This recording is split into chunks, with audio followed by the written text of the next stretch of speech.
what is defamation? Defamation has 4 elements, and they are that you make a defamatory statement published to a third party with fault amounting to at least negligence, and that statement causes damages. So I'm going to dive into each one of those because I know that there's a lot of legal terms in there that are a little difficult to understand. So as to the first element, you have to make a defamatory statement. A defamatory statement is a bad statement, and it's a false statement. And it has to be a statement of fact. So you can't make just this allegorical, opinion-oriented statement and have that be defamation. It has to be something that you can prove true or false. And again, it has to be bad. So calling someone a rabbit, even though we obviously know that they're not a rabbit, is not necessarily defamation. So that's the first element of defamation, is a defamatory statement, a false, bad statement. The second element is that it has to be published to a third party. Publishing doesn't mean that you're publishing it in a newspaper. Publishing means that you wrote it out or you spoke it to someone else. So when you write the statement, they call that libel, and when it's spoken, it's slander. They're both grouped together into defamation. And it doesn't have to be a really social statement that reaches hundreds of people. If you tell just one other person a defamatory statement, that can be defamation. The third element of defamation is that you have to do so with a fault amounting to at least negligence. It means you were careless about it. You knew it was false, or you didn't bother to check if it was true, and that's what negligence essentially means. Now that element shifts a little bit if you're talking about a public figure.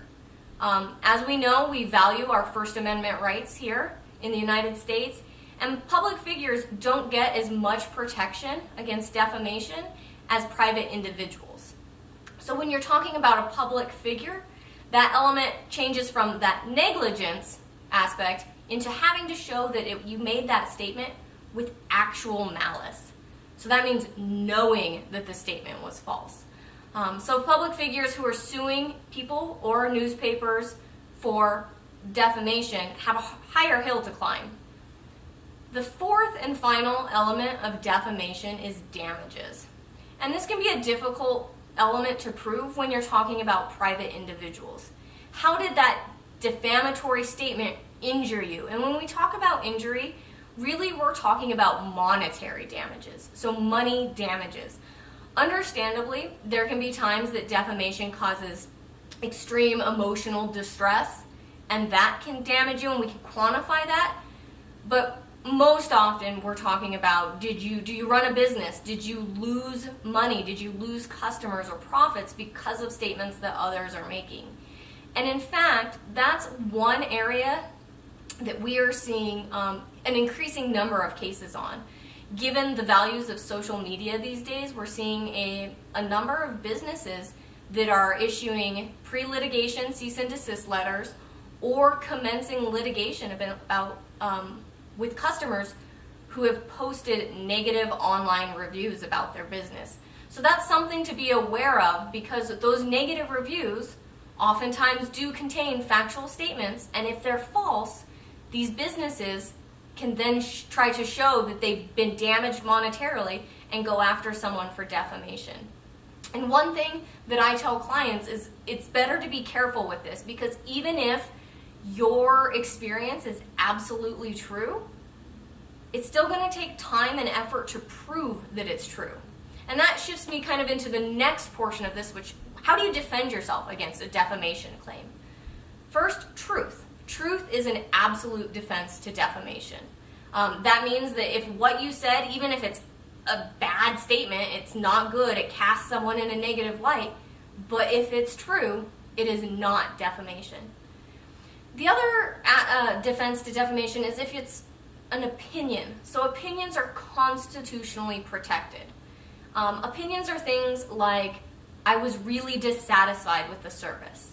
It was a very traumatic experience. They're personal, they're difficult to quantify, they're not objective statements of fact. And then another aspect of a defense to a defamation claim is what we call a litigation privilege.